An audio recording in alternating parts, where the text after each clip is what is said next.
Si toi aussi tu te demandes c'est quoi un doctorat, tu es au bon endroit.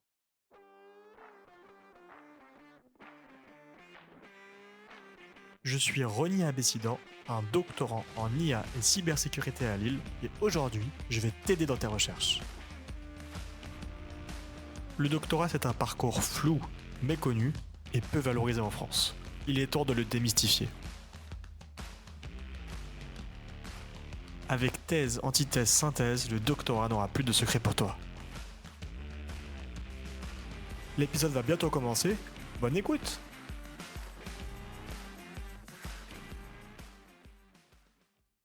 Bonjour et bienvenue dans ce nouvel épisode de Thèse, Antithèse, Synthèse. Aujourd'hui, nous allons aborder la question suivante. Pourquoi faire une thèse en sciences humaines et sociales?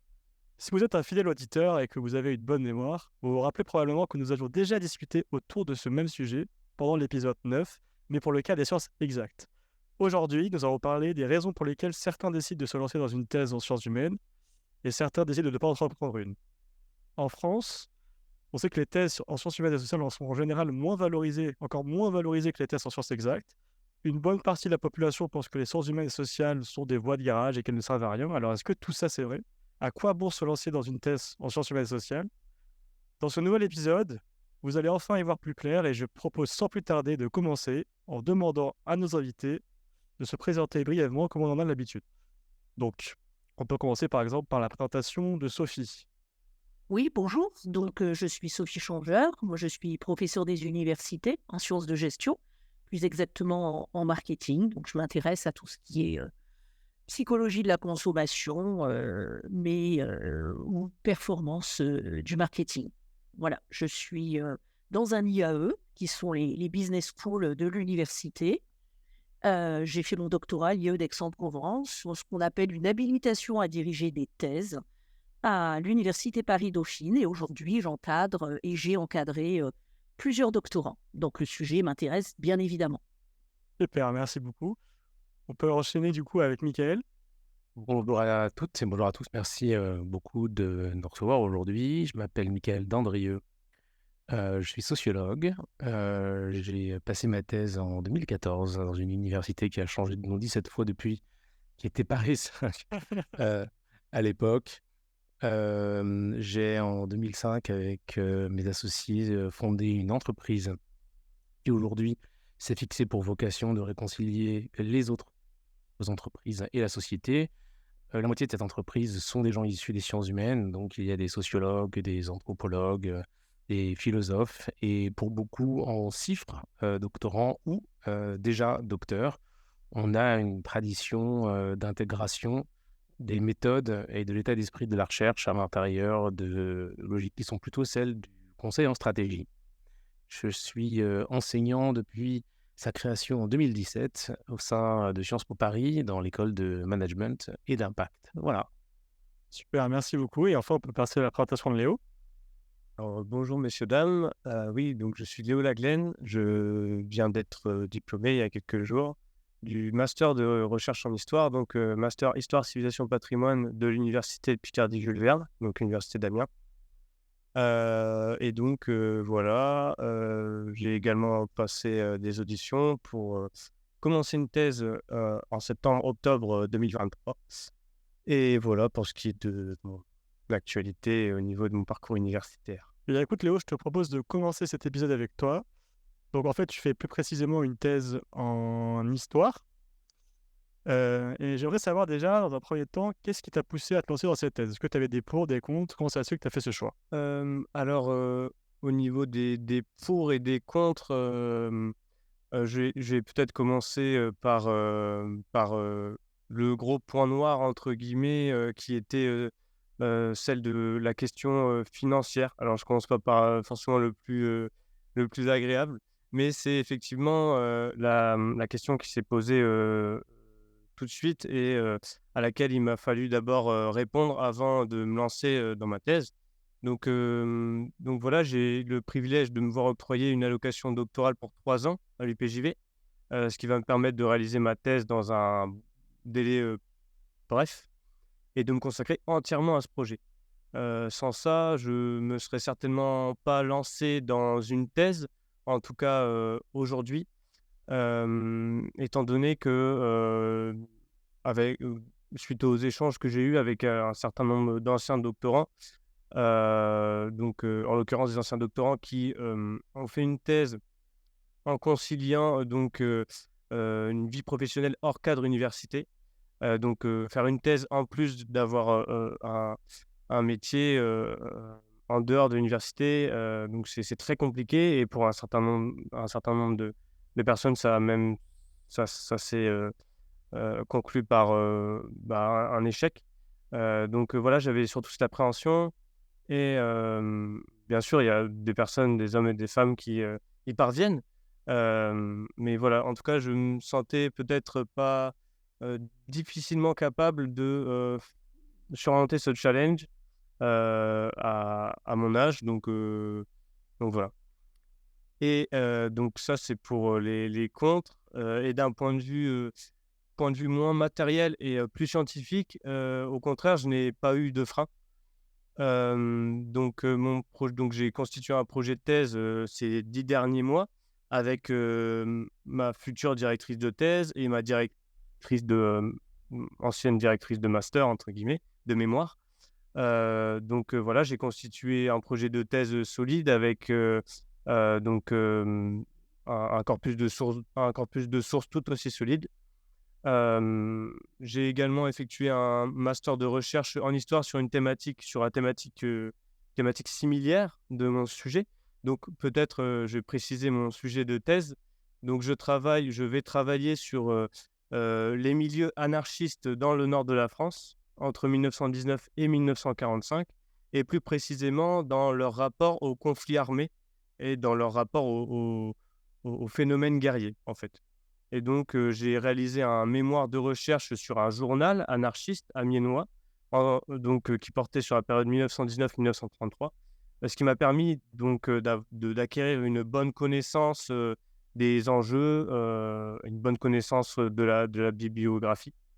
Rapidement, pour ce qui était pour et des contre, et je pense que au niveau du pour, on reviendra peut-être sur cette question à travers les suivantes et sur voilà, motivation ou autre. Non, mais justement, j'aimerais bien aborder maintenant la question de concrètement pourquoi tu te lances dans cette thèse. Pourquoi je me lance dans cette thèse? Tout d'abord par attachement à mon objet d'étude qui m'a vraiment, pour le coup, passionné et qui m'a animé pendant ces 2 dernières années.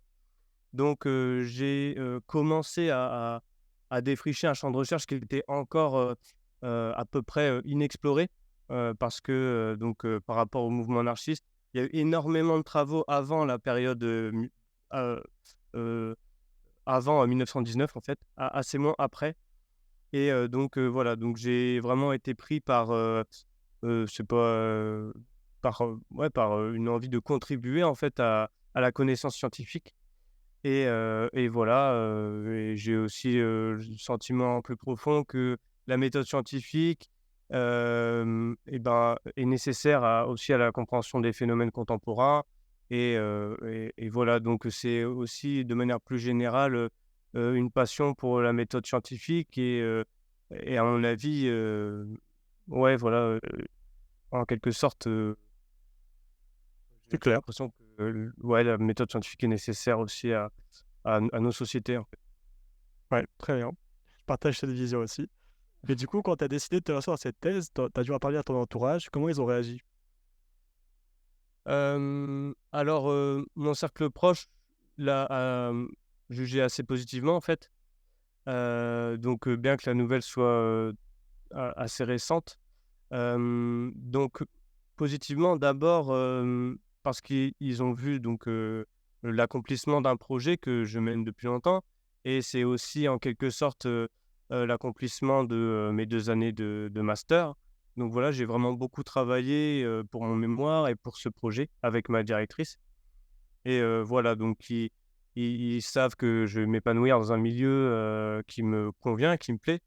Et voilà, donc ils m'ont aussi beaucoup poussé dans les études quand j'étais plus jeune. Après, aujourd'hui, ça relève plus de l'ordre personnel et voilà, ils sont plutôt contents que je m'épanouisse plus que plus que ils sont pas vraiment motivés par une volonté vraiment de voir leur fils devenir docteur, même si voilà, ça contribue aussi, je suppose que ça les rend fiers aussi. Mais voilà, c'est surtout, avant tout, comment dire, un accomplissement pour moi et pour eux aussi, parce qu'à leur échelle et à différentes échelles, ils ont aussi contribué à cette réussite, bien que je n'ai pas encore commencé ma thèse et que tout le chemin, tout le travail reste à faire. C'est clair. Voilà, c'est plutôt sain, parce que moi, je pourrais m'attendre à ce que tu sais, des parents puissent dire mais ça sert à rien, pourquoi tu fais ça, nanana. Je sais pas si tu as eu cette expérience, du coup, tu l'as pas eu toi, mais peut-être tu l'as eu avec d'autres personnes, je sais pas. Oui, plus ou moins. Après, effectivement, je pense que c'est là, on touche peut-être à un phénomène de société et peut-être que euh, et on sera amené à en reparler, à mon avis. Mais c'est vrai que du point de vue de ma famille, en tout cas, les études sont valorisées. Donc, et les sciences humaines et sociales aussi, bien que, voilà, au départ, forcément. Comment dire? C'est des thématiques et des disciplines qui sont assez peu connues du point de vue de la recherche. Donc voilà, ça pose aussi des questions. Mais en tout cas, j'ai pas eu de frein au niveau de mon entourage proche. Top. Et donc toi, l'entreprise, par exemple, après, ça te disait rien du tout. L'entreprise, j'ai jamais travaillé en entreprise. Donc j'ai déjà travaillé dans divers secteurs. Mais non, j'ai jamais travaillé en entreprise. Et donc j'ai pas vraiment d'avis, mais voilà, je m'interdis pas de travailler éventuellement plus tard dans une entreprise qui corresponde aussi à mes centres d'intérêt, mes valeurs et voilà. Oui, bien sûr, très bien. Parce que justement, j'allais y venir, et du coup, enfin, quel genre de métier tu peux imaginer après ta thèse? C'était un peu tôt pour te poser la question, là, j'en ai conscience, mais je sais pas si tu as déjà réfléchi à ça. Ouais, si, bien sûr, j'ai déjà réfléchi. En sciences humaines et sociales, en tout cas en histoire, c'est aussi, la principale débouchée, c'est, l'enseignement supérieur, la recherche scientifique, bien évidemment. Et donc, suite à ma thèse, mon premier objectif sera d'obtenir l'agrégation externe d'histoire et voilà, de continuer, ma carrière. Parce que, à travers ce projet de thèse, c'est aussi, une possibilité pour moi de rejoindre l'enseignement supérieur et et et voilà, donc oui, c'est mon 1er projet. Ah ben, c'est bien, tu as déjà une idée avant de commencer la thèse, c'est rare. Je pense que merci en tout cas Léo pour ce témoignage. Je pense que maintenant on peut, se tourner vers toi Sophie. Déjà dans tout ce qu'il vient de dire, est-ce que tu reconnais un peu ce discours, des doctorants? Je veux dire, est-ce que toi aussi tes doctorants, est-ce que déjà ils sont tous en financement? Est-ce que, c'est bien vu dans leur famille? Je ne sais pas si tu as des retours par rapport à ça, mais est-ce qu'ils sont bien perçus du fait qu'ils font une thèse en sciences humaines et sociales? Est-ce que tu peux faire un retour par rapport à ça? Oui, oui, bien sûr, et je crois que le cas de Léo, il est tel qu'il explique, hein, je l'ai trouvé à la fois, très, symptomatique de ce qu'on peut, voir et entendre et avec aussi des différences. Je vais juste faire un commentaire sur un des derniers points que Léo a abordé pour que ça soit clair pour les auditeurs.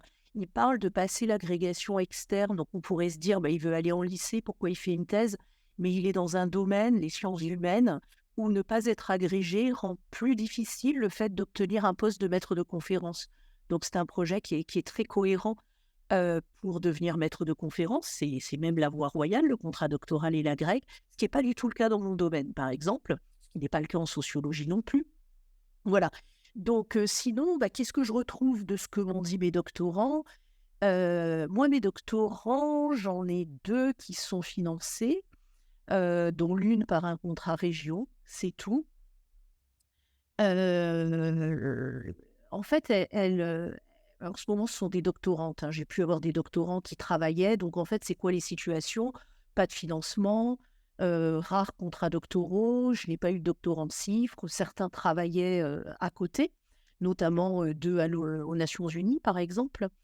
Voilà. Alors, ça n'a pas été un frein, le financement, étonnamment, sauf pour une qui est en contrat région, mais parce qu'elle gagnait une somme très importante chez Nike, puisqu'elle était responsable marketing. Et là, elle va déjà diminuer son salaire par 2. Donc, effectivement, le perdre complètement n'était pas envisageable avec des enfants. Les autres, je salue leur courage parce que c'est vraiment une passion pour un sujet, pour la recherche, pour l'enseignement. Je crois qu'il y a beaucoup d'affection pour les étudiants également, en tout cas dans ce qui me revient de mes doctorantes. Elles savaient qu'en SHS, il serait très difficile d'obtenir un financement. On a moins de chiffres. La COFRA, c'est-à-dire le chiffre dans le public, là, je n'ai pas encore de retour, mais ça me paraît spécifique au management public peut-être, enfin, je peux me tromper. Les contrats doctoraux, on en a, je ne sais plus, on en a moins, contrats doctoraux État, on en a 7 par an en SHS, ce qui est quand même très très peu. Contrats région, on en a 10 fois moins que pour les STS. Et ça, c'est un choix de la région. Donc, cette année, par exemple, il y en a eu 5. Certains peuvent être agrégés, d'autres vont être à terre et d'autres vont se débrouiller avec la famille, le conjoint, les vacations. Et effectivement, quand on parle de précarité, je crois qu'on est en plein dedans. Mais ça ne les freine pas. En tout cas, pas les miens, sauf celles qui avaient cet emploi avant. La façon, en fait, de voir des parents de la famille, c'est un petit peu différent en sciences de gestion, parce qu'en sciences de gestion, il y a quand même beaucoup d'emplois. Et puis, il existe aussi des postes en école de commerce, qui ont également d'ailleurs des assistants de recherche, qui ont des chaires, qui peuvent financer des thèses. Mais les doctorants donc, qui font le choix de faire une thèse et de la faire à l'université, ils sont donc encore une fois vraiment passionnés par un sujet, par la méthode scientifique, comme le disait Léo, complètement. Ça, on voit que pour eux, c'est extrêmement important. Ils sont souvent très agacés de la façon de penser des doctorants, plus agacés que nous, peut-être parce qu'on s'est habitué, même si on essaye toujours de les faire progresser, d'avoir plus d'esprit critique et de hauteur de vue. Oui, ils ont une passion pour la recherche, pour leur sujet, mais aussi pour l'enseignement. Je crois qu'on fait une thèse en SHS parce qu'on y croit, parce que les financements sont quand même beaucoup plus difficiles à obtenir qu'en STS. On y croit. On y croit pour soi, on y croit pour la société. Moi, j'ai des doctorants qui sont vraiment mus par l'envie d'apporter quelque chose à la société, faire mieux, être plus éthique. Ça, c'est quelque chose qui revient beaucoup. D'autres, c'est pour apporter quelque chose aux entreprises parce qu'elles jugent que, je pense à une étudiante qui travaille sur la relation affective aux marques de distributeurs et qui a été alternante dans la distribution et qui a constaté que cette partie affective, finalement, elle était très peu présente et que la marque distributeur, c'était le prix, la performance produit, enfin des choses qu'elle juge finalement un petit peu restrictives. Alors que Alicia, par exemple, qui travaille sur la transgression des normes dans la consommation, a vraiment pour envie de permettre à des consommateurs qui peuvent être marginalisés, notamment, de pouvoir s'y retrouver dans la consommation, aussi dans le regard que la société peut porter sur leur façon de consommer, et donc également apporter aux entreprises l'envie, les moyens de s'y intéresser. Donc là, on est vraiment dans l'aspect sociétal. Puis je terminerai sur les freins rajoutés, outre l'aspect financier, à d'autres choses. Je souriais en écoutant Léo. Je pense qu'en sciences sociales, je ne sais pas si c'est différent. Ça dépend de ce que font les parents. Moi, le mien, il est fils d'ouvrier. Ses parents ne savaient ni lire ni écrire. Il a fait une grande école, les arts et métiers, ça lui a permis d'avoir une belle carrière. Le résultat, c'est que pour lui, l'université, je cite, ce sont des métiers de crève-la-faim, ma chérie. Donc, quand j'ai fait un DEA, puisqu'à l'époque, le master recherche, c'était un DEA, il m'a coupé les vivres. Mais après, la thèse, il a trouvé ça, mais lui, très chic, en revanche. Et ça s'est arrangé. Bon, cela étant, j'étais en contrat doctoral. Mais ma famille, moi, oui, a toujours porté un regard assez négatif. Je peux citer une autre phrase. Mais enfin, ma chérie, tu es maître de conférence, c'était il y a quelques années maintenant, tu es payé comme un technicien. Ce n'est pas possible. Donc, ce que je trouve intéressant sont des familles qui finissent par croire en nous, doctorants, jeunes docteurs, maîtres de conférence, à qui on va finalement faire comprendre pourquoi c'est utile, les thèses en SHS, comme tu le disais, Ronnie, parce que ce n'est pas toujours évident au départ, et qui, du coup, sont ulcérés de voir la façon dont on est traité, rémunéré. Traité parce que le milieu universitaire, c'est quand même pas très bienveillant, et pas très bienveillant vis-à-vis des doctorants. Soyons clairs. outre le peu de financement, moi, ce manque de bienveillance des enseignants-chercheurs, ça revient quand même beaucoup. On ne nous attribue pas les cours en temps et en heure, on est les derniers sur la liste, on s'en fiche si on a des créneaux qui ne sont pas pédagogiques. On nous regarde voilà, comme si on ne faisait pas partie, on est moins bien. C'est pas évident à vivre, hein. Donc il y a vraiment cette foi, en fait, hein, dans la recherche, dans l'enseignement et dans l'apport qu'on va pouvoir faire à la société. En tout cas, avec mes doctorants, moi, je le vis comme ça. Eh bien, Léo, c'est super complet ce témoignage, hein. Merci beaucoup. Ouais, ça complète complètement ce que Léo vient de dire. Donc, c'est bien d'avoir un peu toutes les faces de la médaille, parce que là, c'est vrai qu'on voyait Léo, on dirait que tout se passe bien. Mais là, Sophie, c'est franchement hyper complémentaire par rapport à ce que dit Léo. Donc, merci pour cet échange. Et j'aimerais compléter par quelque chose, par une autre question. Donc, tu nous as parlé un peu de toi, ton expérience de thèse, mais alors, du coup, si tes parents te disaient tout ça, toi, concrètement, quelles étaient tes motivations pour te lancer dans ta thèse? En fait, moi, j'ai fait pas une grande école qui fait partie des 10 premières, mais qui n'est pas exceptionnelle non plus, c'est Kedge, à Marseille. Et donc, je me destinais très probablement à l'entreprise. Et il se trouve que j'étais douée, sans trop travailler. J'ai réussi dans les 5 premiers. Ce sont des professeurs, en fait, que j'admirais énormément. Donc, quand on admire, c'est vrai qu'on peut avoir envie de leur ressembler. Et j'aimais leur façon de penser. On ne faisait pas de recherche à l'époque à Kedge. Aujourd'hui, dans les grandes écoles, il y a un mémoire. Donc, ils m'ont envoyé à l'IE d'Aix-en-Provence faire un DEA. J'ai été major de ce DEA. Pourquoi j'insiste? Je ne pense pas avoir le melon, hein, c'est pas ça du tout. C'est pour dire que j'avais pas de motivation, moi, c'est ça le pire au départ. Mais je me sentais à l'aise, je sentais que j'avais les compétences. Et donc, se sentir à l'aise, bah, ça m'a plu. Et je me suis prise de passion, effectivement, pour la recherche. C'est cette façon de penser.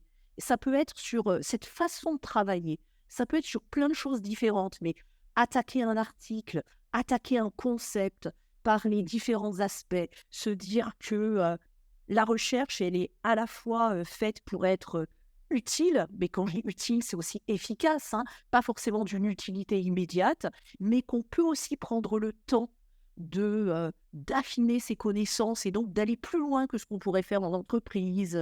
Voilà, ça c'est... Enfin, moi, j'ai trouvé ça absolument passionnant. Et bon, mes parents m'aimaient, hein, quand même, n'exagérons rien.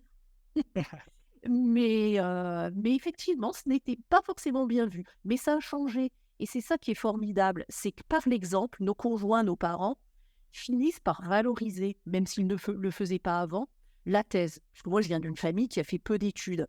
Bah, quand j'ai passé mon questionnaire de thèse, j'en avais 2, et j'avais plus de 1500 répondants. Voilà, le sujet le nécessitait. J'ai quand même appris que mon père avait décrété que dans chaque atelier de son entreprise, le responsable d'atelier devait prendre 10 questionnaires, les ramener à son assistante parce que c'était pour sa fille. Et puis, il y a eu plein d'autres épisodes comme ça. Et je crois que la passion, ça se transmet en fait. Mais tu as raison. Déjà, les thèses en STS, moi, j'enseigne ça aux étudiants, c'est-à-dire quel job finalement si on n'est pas à l'université. Bah, déjà en STS, c'est pas très simple en France. J'ai fait mon postdoc aux États-Unis. C'est le jour et la nuit, hein, quant à la façon de considérer les thèses. En STS, on se dit c'est plus simple, la recherche et développement, il y a des docteurs quand même dans les entreprises, c'est des scientifiques qui voient ce que c'est. Mais c'est quand même beaucoup moins simple qu'aux États-Unis. Et alors en SHS, n'en parlons pas. Moi, quand je suis sortie de Kedge et que j'ai fait une thèse, on m'a quand même demandé de ne pas être sur l'annuaire des anciens, parce que ça faisait baisser la moyenne des salaires, hein. Donc là, on est bien d'accord que la situation est très différente dans d'autres pays. C'est valorisé d'être docteur en Italie, d'être docteur en Allemagne. D'ailleurs, ils le mettent sur leur carte de visite. C'est valorisé au Liban. Et ça peut être une mauvaise raison d'ailleurs de faire une thèse. J'en ai déjà rencontré. Être docteur. En France, c'est très très compliqué. On a du mal à faire passer aux entreprises les compétences qu'il y a derrière le doctorat, hein, cela étant. Donc on se retourne vers cette passion de l'université qui va nous rapprocher. Ah bah justement, tu parles des compétences qu'on acquiert pendant le doctorat. Est-ce que tu pourrais peut-être un peu plus témoigner sur ce que le doctorat t'a apporté personnellement, mais aussi ce qu'il a apporté à tes doctorants, doctorantes? Eh bien, savoir ce que c'est que développer une expertise, une vraie expertise sur un sujet, choisir des sources, évaluer les sources, les hiérarchiser, à quoi je dois croire, à quoi je ne dois pas croire, développer un esprit critique qui permet effectivement d'aborder des sources, mais quelles qu'elles soient, journalistiques, autres, avec le bon regard, la bonne façon de faire, savoir croiser les informations pour les fiabiliser et donc développer une expertise. Ça, c'est un point important. Savoir aussi problématiser les choses. Je dis souvent aux étudiants, parce qu'on fait un mémoire de recherche dans mon master, je sais que vous ne souhaitez pas faire de thèse, d'autant moins maintenant avec les masters professionnels, hein, où il y a une dimension recherche assez faible. Néanmoins, ces compétences, l'apprentissage par la recherche, ça va vous permettre, outre de savoir développer une expertise, de savoir problématiser. C'est-à-dire qu'à un moment, en entreprise, on a entre guillemets la tête dans le guidon. Et pour apporter même un petit niveau d'innovation, une nouvelle façon de penser, de nouvelles connaissances ou de nouvelles compétences, il faut sortir la tête du guidon. Et on peut même en arriver en se posant les bonnes questions et en développant la bonne expertise avec les bonnes sources, de la bonne façon, avec la bonne méthodologie, apporter de nouvelles connaissances et de nouvelles façons de faire qui puissent être utiles à l'entreprise. Je pense aussi que la recherche, c'est un apprentissage à la fois de l'humilité et de la valorisation de la connaissance. Donc, on va peut-être parfois un tout petit peu moins vite, même si le temps en entreprise n'est pas le même, mais c'est aussi un apprentissage de l'éthique, en tout cas pour moi. Donc, produire des connaissances, des recommandations d'action, mais de manière éthique et également innovante, c'est-à-dire ne pas reproduire sans cesse finalement la même façon de faire. En tout cas, ce que je dis aussi aux étudiants, mais questionnez les choses. On vous dit faites comme ça. Et bien sûr, au début, c'est ce que vous allez faire parce que vous avez une hiérarchie, etc. Mais finalement, ce qui va créer votre valeur, c'est aussi d'être capable et vous permettre d'évoluer parce que vous allez vouloir évoluer vers des fonctions stratégiques. C'est savoir problématiser, devenir expert, se poser les bonnes questions, avoir l'œil pour repérer ce qui peut éventuellement être questionné au niveau des méthodes, etc. Et puis, je vais terminer sur la compétence, entre guillemets, de base, c'est-à-dire celle qu'on retrouve partout, mais qui est vraie aussi. Des compétences, oui, de gestion de projet et de manière très, très autonome, parce que alors nos doctorants, qu'est-ce qu'ils sont autonomes, hein. Ah oui, l'autonomie en thèse, je témoigne, hein, peu importe la thèse, c'est obligé. Enfin, au bout d'un moment, on peut être qu'autonome. Et donc, c'est bien de parler de toutes les compétences, mais du coup, tes docteurs à toi, ils sont devenus quoi après? Une fois que la soutenance s'était passée, ils sont partis faire quoi? Alors, il y a vraiment plusieurs carrières, hein, c'est très divers. Maître de conférence à l'université, professeur dans une école de management, professeur assistant au départ, où également j'ai eu donc des doctorants à qui ça a permis d'accéder aux postes réservés aux docteurs aux Nations Unies. Et pour l'essentiel, c'est tout. Je n'ai pas de docteur, donc, qui soit parti en entreprise ou en cabinet de conseil. J'en connais, mais pas les miens. En tout cas, ils ont pu accéder à des postes, soit dans l'enseignement et la recherche, soit, dans l'occurrence aux Nations Unies, 3 d'entre eux, à des postes réservés aux docteurs, puisque ça existe. Ah, je savais pas tout ça, c'est intéressant. Et juste avant d'en finir avec toi, donc j'aimerais peut-être juste parler de cette question-là. On entend souvent que les sciences humaines et sociales sont une voie de virage. Qu'est-ce que tu en penses? Bon, alors j'entends qu'il y a très peu de financement, hein, ça on est d'accord, donc c'est très difficile de finir la thèse. Tiens, je vais d'ailleurs, je vais répondre tout de suite, mais il y avait une chose que je voulais dire c'est que, parce que je discutais là avec un jeune chercheur visitant, hein, qui est un docteur en sociologie en fin de thèse, là, qui est dans mon labo, et qui me dit, mais tu sais, en Espagne, on a augmenté le nombre de contrats doctoraux et surtout, on les a passés de 3 ans à 4 ans parce que 3 ans, c'est pas assez en HHS. Et c'est tout à fait vrai, sans aller forcément sur le temps de prendre une thèse en histoire. En sciences de gestion, j'ai mis les chiffres il y a 2 jours, puisqu'on a un observatoire des thèses en sciences de gestion. La durée moyenne, c'est 4 ans et demi, avec un écart type qui est assez important. Donc voilà, sur la question du financement, outre le fait que il faudrait peut-être plus croire aux compétences des docteurs en SHS, ça serait quand même pas mal, et donc plus les financer. Peut-être revoir aussi la question de combien de temps ça doit durer une thèse, parce que chez nous, en tout cas, une thèse juste 3 ans, on risque de considérer que le docteur, justement, n'a pas pris assez de recul. Bon, cela étant dit, une voie de garage, tout dépend ce qu'on envisage. Quand j'ai créé un enseignement, en fait, en espérant aider un peu les doctorants, parce que j'ai été premier vice-président de l'université, que je connaissais assez bien les carrières. Je me suis dit, tiens, créons un enseignement pour leur montrer finalement les possibilités. Parce que si on se dit l'objectif, c'est d'être maître de conférence ou chercheur au CNRS, il y a quand même très très peu de postes et de moins en moins. Alors, c'est une ambition tout à fait légitime et c'est quand même la principale voie pour laquelle on fait une thèse. Certaines peuvent paraître être des voies de garage, mais d'autres, moi, ça me fait plaisir quand les doctorants SHS me disent « Ah ça m'a ouvert des perspectives ». Donc, qu'est-ce que je vais leur dire? Alors oui, il y a une agrégation pour les docteurs, donc une agrégation du secondaire. J'y crois, j'avoue, moyennement, parce que ce qui me dérange, c'est qu'elle n'est ouverte que dans peu de disciplines, et dans des disciplines où le ministère de l'Éducation nationale manque de postes. Donc, ça ne me paraît pas déjà une bonne façon de faire croire qu'on valorise la thèse. Donc, voilà. Il y a une voie spécifique à l'École nationale d'administration. Il y a très peu de postes, mais néanmoins, c'est quand même un moyen de montrer que la haute administration peut valoriser les thèses. Alors, très peu de postes, comme dans 3 ou 4, chaque année. On peut être IGR, ingénieur de recherche. Ça, je l'ai déjà rencontré. Des jeunes qui aiment plus le soutien à la recherche que de ne faire que de la production. D'autant que les IGR participent à la production et signent des articles. Mais ils ont également une activité de pilotage et de soutien qui peut mieux correspondre aux attentes de certains. Alors, il y a toujours des docteurs qui finalement disent « mais moi, je préfère l'enseignement ». Dans ce cas, on en revient à Greg pour les docteurs, s'ils ne l'ont pas déjà, ou enseignement secondaire, pourquoi pas. Mais là, je regrette vraiment que l'enseignement secondaire ne valorise pas le doctorat, ne leur affiche pas d'office des postes en CPGE, par exemple, outre ce que je disais tout à l'heure. Donc, IGR, IGE, chercheur. Alors, chercheur, on peut l'être pas forcément au CNRS ou à l'INSERM, pas uniquement dans les EPST. Il y a également des postes de chercheurs dans ce qu'on appelle les EPIC. Les EPIC, c'est par exemple l'INERIS, l'Institut national de la démographie, je ne sais plus si c'est un EPST ou un EPIC. Bref, des grands organismes tournés également vers la recherche qui vont recruter des chercheurs et avec plus de postes maintenant que le CNRS.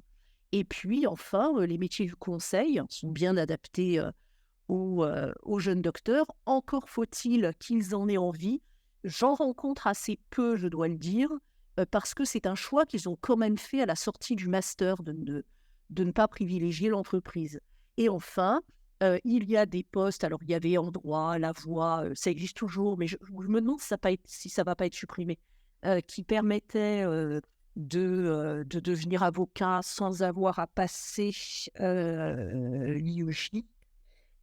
Et donc, il y a quelques voies comme ça parallèles vers la haute administration. Ça existe vers certains métiers. Et donc, dans des cas comme les Nations Unies également. Et puis, alors, oui, après, il y a des domaines que je connais moins vers tout ce qui peut être médiation scientifique, par exemple. Donc, il y a quand même un panel de possibilités assez large, mais peu communiqué, avec pas forcément toujours énormément de postes, je vais peut-être choquer en redisant ça, mais une éducation nationale qui ne valorise pas des docteurs qui privilégieraient l'enseignement, donc qui ne valorise pas les compétences spécifiques de ces docteurs, qui pourtant peuvent être extrêmement utiles à des étudiants en CPGE, en prépa ATS, et pourquoi pas en BTS. Voilà. C'est clair. Alors, c'est marrant parce que tout ce que tu viens de dire, EPIC, EPST, le conseil, etc., on en parle en fait dans l'épisode 2 de ce podcast. Donc, si vous écoutez, vous pouvez y aller parce qu'en fait, c'était un épisode au départ, je pensais que c'était un peu réservé aux sciences exactes, mais en fait, pas du tout. Vous pouvez l'écouter et vous verrez qu'en fait, on reparle un peu de toutes ces possibilités, de toutes les compétences qu'on acquiert pendant la thèse. Et là, je pense que du coup, c'est un bon moment pour transitionner avec Mickaël. Donc, Mickaël, toi, tu as fait ta thèse déjà depuis un petit moment et là, maintenant, tu as carrément monté une entreprise. Donc déjà, toi, dans tout ce qui a été dit précédemment, qu'est-ce que tu en penses? Est-ce que tu voudrais réagir? À mon avis, on peut tirer de nombreux enseignements de tout ce que vient de dire Sophie en pointillé entre les freins, les leviers, les usages, les barrières et le moment de fierté que traversent dans leur vie les doctorants et les docteurs. faut rappeler que qu'est-ce que c'est que faire une thèse? C'est pas exactement la même chose que faire un master ou un diplôme qui se déroulerait soit en 1, 2 ou 3 ans. C'est plutôt une espèce de style de vie. Hem, pendant que je faisais ma thèse, moi, j'ai intégralement financé mon travail de thèse. J'étais freelance et je me souviens qu'à l'époque, il y avait des CD. À l'époque, on avait des CD. Il y avait des CD qui tournaient et qu'on écoutait avec marqué dessus «Music for freelance». Donc il y avait cet imaginaire, ce mythe selon lequel les freelances étaient une caste tout à fait particulière de personnes qui se levaient à l'heure à laquelle ils le désiraient, qui se couchaient à l'heure à laquelle ils le désiraient, qui bossaient quand ils voulaient et qui s'interfaçaient avec le reste de la société civile un petit peu d'une manière étrange, retirée du 9 to 5, comme on dit dans le monde anglo-saxon, avec des comptabilités particulières pour les charges, avec des capacités de faire des frais dans leur vie, etc. Pour le doctorat, c'est un peu la même chose. Traverser une thèse, c'est surtout une espèce de grande aventure avec une esthétique particulière qui n'est pas la même chose que celle de faire un master. Plusieurs exemples. La première, c'est que quand vous faites un master, vous êtes avec une équipée que vous allez suivre plus ou moins, on va dire, pendant 1 an, 2 ans. L'autonomie dont vous avez parlé, qui est une qualité absolument fondamentale acquise préalablement à un doctorat ou pendant le doctorat, fait que vous allez avoir peut-être des gens pendant les séminaires que vous allez retrouver, mais pas nécessairement. Vous allez suivre des séminaires qui vous intéressent en auditeur libre. Vous allez au-delà de la matière qu'on vous a assignée, ce qui est d'ailleurs un principe de la dimension exploratoire de la thèse. Parfois, vous enseignez, donc vous êtes dans le dilemme éthique de devoir transmettre de la connaissance tout en sachant que vous n'êtes pas complètement au point sur cette connaissance. C'est toujours très difficile, c'est une charge et mentale et personnelle très forte.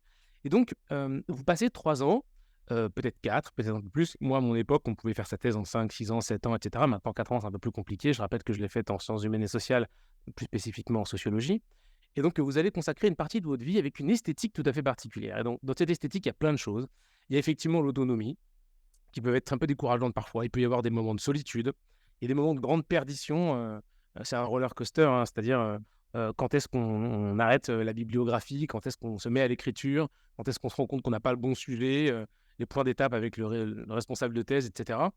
Et pour une anecdote tout à fait personnelle, une partie de ma thèse a été dirigée par l'un des membres de mon jury qui s'appelle Federico Casalegno, que j'ai rencontré au début de mon entrée en sociologie et qui m'a suivi jusqu'à la fin de mon parcours universitaire. Qui dirigeait un labo au MIT au moment où il faisait partie de mon jury et qui, lui, lorsqu'il a soutenu sa thèse, m'a dit « Tu sais, Michael, le vrai moment où on est prêt à écrire la thèse, c'est le moment où on l'a consignée. » Donc, il y a un abandon dans le travail de thèse qui doit être fait, qui est celui, lorsqu'on finit sa thèse, d'être véritablement l'expert d'un sujet. Ce qu'on a acquis lorsqu'on a fini sa thèse, c'est une vue d'ensemble tellement aboutie sur un champ de recherche qu'on est capable de voir ce qu'on ne sait pas. Et je pense que ça, c'est c'est l'espèce d'épreuve intellectuelle la plus difficile. Vous consacrez 3 ans, 4 ans à un sujet. Déjà, il faut que vous entendiez bien avec ce sujet. Je pense que c'est une question qui, par les directeurs de thèse, n'est pas assez souvent formulée. Dire à quelqu'un, vous allez voyager pendant un certain nombre d'années avec un sujet qui doit vous toucher à cœur. Quel est-il? Est-ce que vous êtes sûr que ça ne va pas vous lasser, etc. Quoi qu'il arrive, il vous lassera, mais il faudra quand même choisir avec lequel on s'entendra bien. 4 ou 5 ans, 3-4 ans, on va dire, avec ce sujet. Et la question, c'est de savoir comment est-ce que, dans la manière dont vous allez pouvoir vous organiser, par la construction de la biographie, par la production du terrain, vous allez à un moment donné renoncer à tout ce que vous réalisez que vous ne pourrez pas accomplir. Donc, il y a une compétence qui naît à l'intérieur de tous les docteurs que j'ai rencontrés. C'est, Sophie a dit, humilité. Il y a une forme de modestie de quelqu'un qui a vu dans tout ce qu'il est possible de faire qu'il ne pourra pas le faire. Et ça, c'est une compétence absolument fondamentale lorsque vous êtes un preneur de décision, qui est celui de savoir et de prendre conscience de la partialité de l'information avec laquelle vous allez devoir travailler, de l'ampleur du champ sur lequel vous devez prendre la décision, sans croire qu'en un travail de 2 semaines ou 3 semaines, ou par une veille stratégique ou quoi que ce soit, vous pouvez en avoir fait le tour. Donc, le moment de renoncement, qui est parfois vécu comme une espèce de douleur des sociologues qui nous voient et viennent nous soutenir en disant « mais il y a 200 livres dans ma bibliographie que j'ai même pas eu le temps de lire et 100 autres que je n'ai fait que parcourir ». Et on a l'impression qu'il y a une omerta derrière ça. C'est-à-dire, Est-ce qu'on peut vraiment dire qu'on n'a pas lu le livre du début à la fin de manière extrêmement scolaire, hein? En réalité, cette peut-être souffrance, c'est une compétence énorme. C'est la compétence de savoir ce qu'on ne sait pas. Et ça, c'est très difficile à construire, à accomplir et puis ensuite à utiliser. Donc, dans tout ce que disait Sophie, et dans lequel non seulement moi j'ai retrouvé une expérience personnelle, donc ça m'a fait du bien de la revivre, mais aussi je vois des expériences qui sont traversées par d'autres personnes que je côtoie dans ma vie de tous les jours. Il y a 3 grands traits, je crois, sur lesquels il faut appuyer. Le premier, c'est que obtenir une thèse, c'est obtenir une manière de penser. On vous met dans une seringue d'autonomie, d'exploration, d'acceptation de l'échec, de se remonter sur la bicyclette, de la transformation de son sujet, du passage du thème « je vais travailler sur telle chose » à la formalisation d'un angle, je pense que je vais aborder le sujet de telle manière, à la constitution d'un champ, je me délimite à ce point et à la production d'une thèse, ce que je veux dire c'est, et je vais le soutenir comme ça, il y a des années qui se déroulent. Donc cette façon de penser, elle est extrêmement fertile, mais elle ne peut s'acquérir que par le fait d'avoir fait le voyage. Ce qui explique donc l'une des raisons pour lesquelles, lorsque vous êtes docteur, vous avez parfois des difficultés dans des milieux qui sont sinon averses, au moins qui n'ont pas conscience de ce travail-là et qui ne l'ont pas fait, à expliquer pourquoi c'est important. Tout à l'heure, Sophie disait que dans les entreprises, on a souvent le nez dans le guidon. C'est absolument vrai. Et l'une des choses que peuvent amener les docteurs, c'est justement cette prise de recul, cette capacité de problématisation, l'exercice critique et, je l'ai entendu aussi tout à l'heure, la question de l'éthique. C'est-à-dire, non pas quelle décision pour aller dans telle direction, mais est-ce que la direction initiale que vous m'avez demandée est la bonne? On va commencer par reposer les termes du problème. Donc cette façon de penser, pourquoi je vous dis ça? Parce que je pense aux personnes qui nous écoutent et qui soit souhaiteraient entamer un doctorat, soit sont dedans et donc ont déjà d'une certaine manière traversé le moment où ils pensaient qu'ils allaient abandonner, ou alors ont leurs enfants qui sont en train d'en faire une et pensent que c'est une voie de garage. Donc j'essaie de vous expliquer ce qui va se passer dans leur tête pour que par exercice d'empathie, vous puissiez reprendre un petit peu de fierté. La première chose, c'est la question de la façon de penser. Vous allez acquérir ou vous êtes en train d'acquérir quelque chose qui est absolument immense. Et suite au fait d'avoir fait cette boucle une première fois, cette façon de penser ne vous quittera jamais. Vous pourrez, dans toutes les situations de votre vie, être confronté à un problème, faire le travail et mettre en marche le travail de la démarche scientifique qui permet de cartographier, de renoncer, d'itérer, de produire des erreurs, de faire des déductions, d'avancer, etc. etc. Et mettre en pratique, en application, cette manière de penser indépendamment de votre expertise, tout à fait indépendamment, c'est-à-dire là je pense de blocs intellectuels, à d'autres manières d'avancer et de faire soit de la recherche, soit de la résolution de problèmes. Le deuxième point, je suis absolument ravi que Sophie ait aussi abordé la question de le doctorat c'est chic. Le doctorat c'est chic. Alors pour des raisons historiques, beaucoup moins en France que dans les pays que Sophie a aussi cités. Il se trouve que si vous prenez un avion sur la Luft ou British Airways, vous aurez en plus de votre genre une petite case à cocher, PhD, Philosophiae Doctor, qui recouvre l'ensemble des doctorats à l'exception de ceux de médecine. Et si vous la cochez, les gens viendront vous voir et vous accueilleront Herr Doctor, Fräulein Doctor, etc., Docteur Sir, etc. Et on vous accordera de la considération tout à fait particulière parce que dans ces cultures, lorsque vous obtenez ce doctorat, vous accédez à une place particulière dans la société. Vous êtes docte. Alors on dirait que c'est un grand mot, mais qu'est-ce que ça veut dire? Ça veut dire que vous avez consacré une partie non négligeable de votre existence à la production d'un savoir qui est a priori pertinent si on vous a bien guidé. Donc c'est quelque chose qui est nécessaire et qui est important de penser, de creuser, qui est personnel parce que c'est quelque chose dans lequel vous avez mis de vous-même et qui est original au sens où vous avez fait une contribution que vous n'avez pas coproduite avec ChatGPT. Une fois que tout ça a été mis en place, vous avez, c'est ce qu'on vous dit lorsqu'on vous remet votre grade, le doctorat étant un grade, que votre travail mérite de figurer à l'intérieur de la bibliothèque de ceci ou de cela où les gens pourront le consulter. Donc vous avez contribué à l'avancée de la connaissance dans le monde. Ça vous confère cette place particulière dans la société, cette place de docte. C'est chic, non seulement parce que ça vous fait briller et rayonner, alors vous pouvez vous faire appeler docteur, et je rappelle à ceux qui sont docteurs et qui nous écoutent qu'en France, vous avez la possibilité, et c'est une chose qui a été réaffirmée par le processus de Bologne dès 1999, d'utiliser votre grade de docteur dans toutes vos communications formelles et informelles. Donc, vous pouvez communiquer avec votre plombier en mettant docteur ceci, cela ou ceci, cela, virgule, PhD, ainsi que vos communications administratives si vous avez envie de faire un petit peu ronfler la machine. Mais c'est aussi important et chic parce que c'est un poste qui vous commet. C'est un poste qui vous met dans une situation d'obligation, d'interdépendance avec le système dont est née cette possibilité de connaissance que vous avez exploitée, travailler à l'obtention d'un doctorat, quand on paye, moi à mon époque, devais avoir payé quelque chose comme 380 ou 400 euros par an. Ce n'est pas du tout le prix de l'enseignement que vous payez. C'est bien évidemment un système dans son ensemble qui vous permet de consacrer votre temps à cet apprentissage, même s'il y a à côté cette dimension de précarité sur laquelle on pourra revenir, mais ça vous commet à la redistribution de ces compétences et aussi de cette manière de penser au sein de la société. Vous êtes un docte, on doit pouvoir frapper à votre porte et vous dire, écoutez, vous êtes le spécialiste de tel sujet, expliquez-moi, racontez-moi, rendez des comptes. Vous savez, lorsque Michel Foucault rentre au Collège de France et qu'il fait sa leçon inaugurale, il faut sauver la société, la République, pardon, il la commence en disant qu'il regrette qu'une grande partie des participants ne puissent pas être dans la salle a été comble et des écrans redistribués à l'extérieur de sa conférence, parce qu'il disait toute recherche que moi je produis, je dois en rendre des comptes, et c'est des mots très beaux, à la limite, ce que vous en faites, cela ne me regarde pas. C'est-à-dire qu'il y a dans la recherche une dimension fondamentalement publique. Et donc, en étant docte, c'est chic parce que vous pouvez faire ronfler un petit peu les mécaniques, mais c'est aussi chic parce que vous devenez encore plus interdépendant avec la société dans laquelle vous pénétrez. Puis, le troisième point, Ronnie, c'est la question de l'utilité.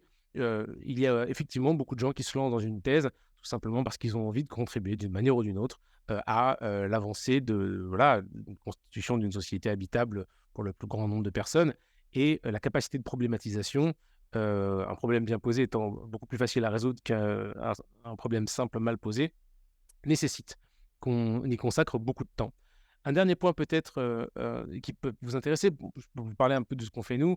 C'est assez facile dans mon entreprise, je pense, de faire preuve, de manifester ses expertises et cette manière de penser parce que c'est une entreprise qui a été fondée par des docteurs.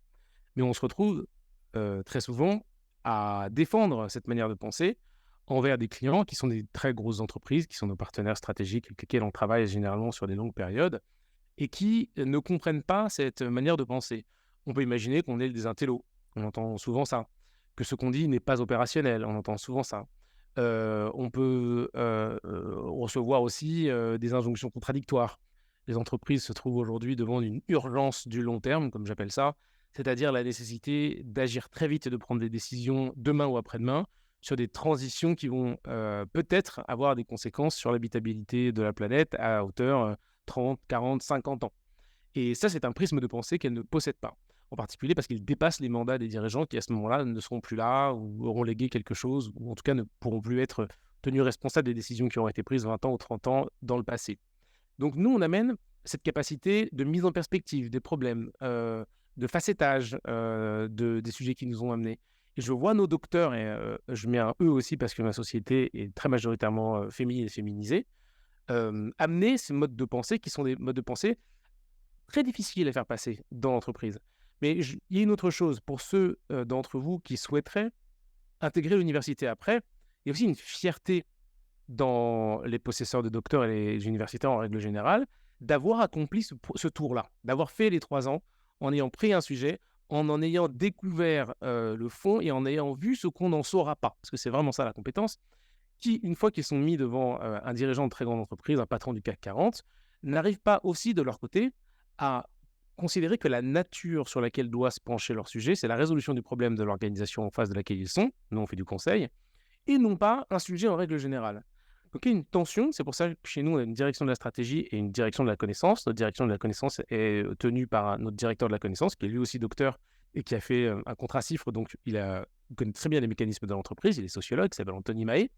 Et donc on a mis en tension l'entreprise pour permettre d'un côté aux personnes qui font de la recherche d'avoir un espace un peu sanctuarisé pour pouvoir explorer, prendre du temps, faire des erreurs, déborder du mandat initial, trouver des choses qui n'étaient pas dans la question, reformuler les termes par lesquels la question nous est posée, et une direction de la stratégie dont le but est de tenir compte du fait que la nature de ce qu'on est en train de travailler n'est pas la connaissance, mais l'organisation qui va aller se mailler avec la société civile, sa production de connaissances, les savoirs, etc., etc. Cette interconnexion, et c'est peut-être mon dernier point, Ronnie, sur cette première question, est le plus gros enjeu de culture auquel on a fait face. Et je crois, avec les années, ça fait 18 ans qu'on existe, non seulement qu'il y a une grande victoire dans le travail qu'on a fait, on a été parmi les premiers en France à pousser ces sujets de la question de la relation et la question de la place de la recherche dans les entreprises. Aujourd'hui, de très nombreux cabinets de conseil sollicitent et ont des structures qui leur permettent soit d'incuber soit d'accompagner par des contrats, soit d'aller chercher et ensuite d'utiliser à leur juste valeur des docteurs avec ces modes de pensée qu'on vient de décrire. Et pourtant, il reste cet enjeu difficile à dépasser, qui est celui de rabibocher un petit peu, on va dire, ces modes de pensée, ces modes d'appréhension du monde, ces esthétiques, on pourrait dire. Et je me demande, et c'est une question que je laisse ouverte ici, s'il faut justement arriver à les rabibocher, si il faut contraindre les chercheurs à penser la matière qui est celle de l'organisation, alors qu'ils sont en train de faire des recherches qui peuvent être exploratoires, ou alors au contraire, s'il faut trouver un duo, ce qu'on fait chez nous en mettant un consultant avec plutôt un parcours d'école de commerce, avec quelqu'un qui fait de la philosophie de l'éthique du care, par exemple, en duo, et qu'il faut que l'attention d'elle-même produise ce résultat fertile. Ma peur, et je n'ai pas aujourd'hui cette solution, ma peur, c'est que en transformant des gens qui ont cette mode de pensée de la recherche en des consultants qui font soit de l'opération, soit de la stratégie, on perd cette capacité de se battre contre la temporalité imposée par nos clients, critiquer la question, considérer ce que le client amène déjà comme une problématique qui en elle-même mériterait qu'on y pense. Bon.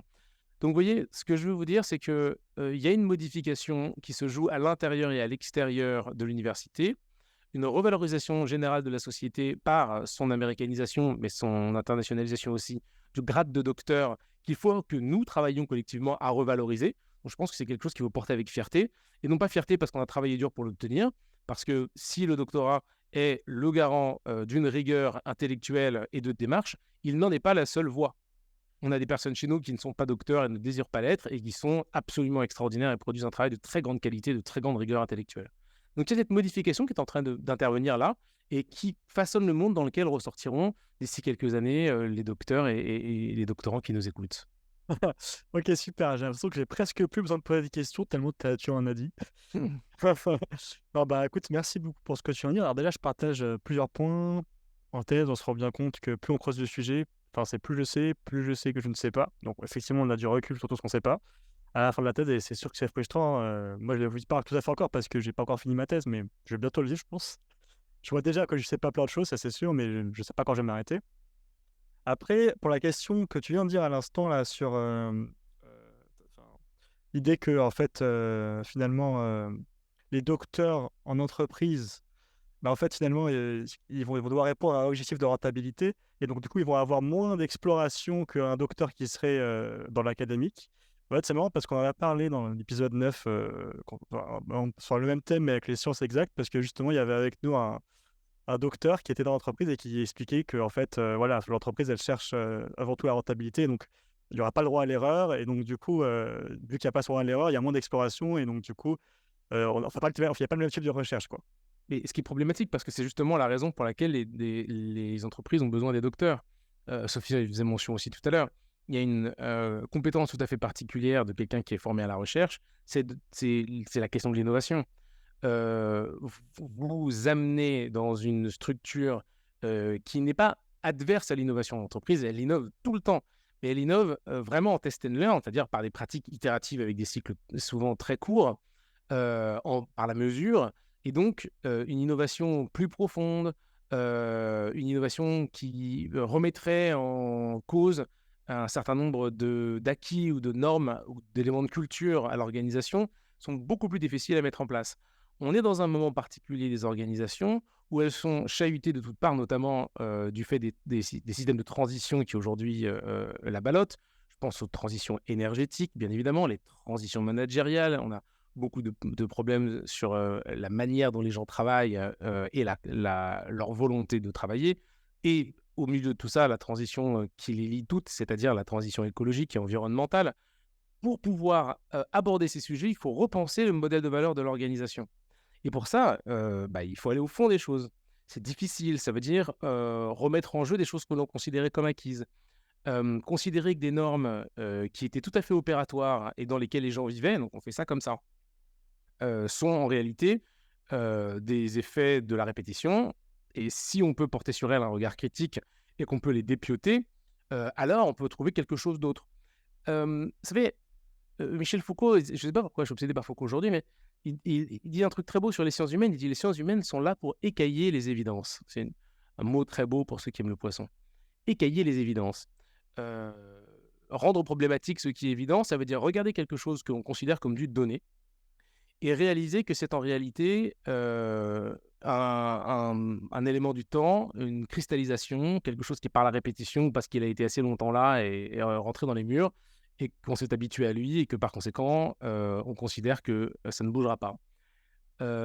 C'est pas du tout le cas dans les systèmes humains. On produit de la culture par l'échange, par la quotidienneté, par la répétition.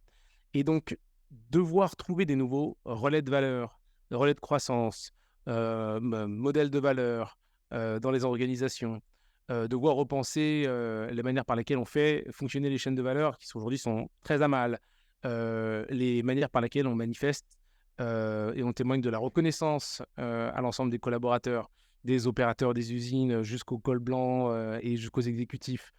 Toutes ces choses-là qui étaient coulées dans le bronze sont à redéfinir collectivement à l'aune de ces transformations. Avoir des gens qui sont capables de poser un œil critique sur quelque chose que tout le monde ne voit plus tout simplement parce que c'est coulé dans les murs, ça vaut de l'or. Ça vaut de l'or dès lors que vous êtes en face aussi capable de reconnaître ça comme ayant de la valeur. Ça veut dire créer un dispositif dans l'entreprise, capable de l'accueillir, capable de l'évaluer, de reconnaître que dans ce challenge, il ne s'agit pas de perdre économiquement, mais au contraire d'aller chercher quelque chose d'autre ailleurs. Donc, il y a une injonction un petit peu contradictoire pour les docteurs dans l'organisation qui demande une autre compétence au-dessus de celle de la modestie, l'humilité de savoir qu'on ne sait pas, mais qui est celle d'aller dans le sens de l'organisation dans laquelle on travaille pour pouvoir, c'est ce que je disais tout à l'heure, réaliser que la nature du métier, en tout cas dans le conseil par les docteurs, c'est la nature de l'objet travaillé, de la pâte, de la matière. Ça n'est pas la recherche. La recherche est un moyen dans le fait d'améliorer l'organisation. Toujours avec cette dimension éthique qui est probablement la plus belle, puisqu'on peut reposer les questions de savoir si l'entreprise amène quelque chose à la table du monde, comment s'assurer qu'elle amène quelque chose de bien. Et lorsque vous êtes dans le jus, vous ne pouvez plus vous poser cette question. Vous considérez que l'entreprise se perpétue et que ce qu'elle fait, c'est bien et ses services, du moment que ça fait des sous, c'est bien. C'est pas forcément vrai. Donc là, il y a aussi une espèce de force extraordinaire de pouvoir revenir questionner, interroger. Voilà. Peut-être un dernier point, parce que nous, en 2005, lorsqu'on est rentré, moi, j'ai fini ma thèse il y a exactement 9 ans, en 2014. J'ai fini ma thèse dans un vol entre Moscou Sheremetyevo et Paris-Charles de Gaulle. J'étais le type fou qui se levait en criant au rang 8A et à qui la dame a dit « Asseyez-vous, monsieur, asseyez-vous ». Ah, c'était toi. Ouais, c'était moi, ouais, tu te souviens. Parce que j'avais mis le mot final au texte de la thèse, qui vraiment est une espèce de... Voilà, il y a des kilos et des tonnes de poids sur les épaules qui ont disparu à ce moment-là. Au moment où on a fait ça, on a décidé avec mon associé, enfin ça c'était quelques années avant, 10 ans avant, on s'est demandé pourquoi on allait travailler dans l'organisation, et en particulier dans le monde du conseil, et travailler avec des clients qui sont des très grosses boîtes, qui sont des grosses entreprises, alors que certains de nos collaborateurs qui étaient avec nous et qui ont le même doctorat que nous sont aujourd'hui maîtres de conférences, chercheurs dans des universités, etc. Et la raison, elle est assez simple, je pense, que c'est à cause de cette articulation qu'on peut mettre derrière le mot de docte, qui est donc en même temps le fait d'être possesseur de quelque chose et le fait d'en être redevable. 76-78% grosso modo de la population française aujourd'hui exerce dans le domaine du privé. Ces compétences dont on vient de dire qu'elles sont acquises par les années de recherche, elles doivent pénétrer à l'intérieur de ces sphères-là. En particulier où aujourd'hui on a besoin de remettre, je ne peux pas dire de la lenteur, parce que ça ne marcherait jamais, mais de la profondeur. On a besoin de se battre contre le clapotis des choses secondes, disait mon maître. C'est-à-dire tout ce qui est la prise de décision de surface, le sentiment de connaître les choses qui en réalité est une vanité, l'accumulation de savoir et d'informations qui n'est pas du tout la même chose que la connaissance, c'est-à-dire le fait de agréger de la data, prendre des décisions froides sans jamais se mailler avec ce qui est l'objet sur lequel vous allez travailler, qui amène généralement à la production d'une perte énorme pour la société lorsque vous déployez un service comme par exemple la livraison de produits en moins de 15 minutes, qui a très probablement été mise en place par des gens qui sont issus d'écoles de commerce, parce qu'ils ont vu un besoin de société amené par le développement d'une économie de la flemme, et ils se sont dit, allons exploiter là une faille dans le cerveau des gens.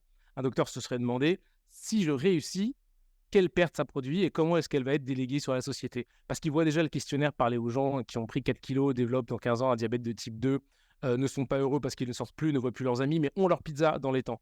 Cela dit, dans les temps, c'est pas sûr. Je veux rappeler entre parenthèses que si jamais vous commandez des choses par des services de coûts de commerce qui, Dieu merci, sont en train de disparaître et vous abreuvent en moins de 15 minutes, il y a peu de choses que vous avez vraiment besoin d'obtenir en moins de 15 minutes. Peut-être dans quelques situations critiques, du papier toilette. Et encore, même pour ce bien de consommation, je pense que si vous êtes dans cette situation, 15 minutes, c'est trop long. Donc même dans ce cas-là, je ne suis pas certain que ce soit un bon service. Là, vous avez des gens qui vont se poser la question, qu'est-ce que ça implique? Où est-ce que ça déborde? Est-ce que c'est bien? C'est une question pas bête, ça, quand même. Qu'est-ce que la vie bonne?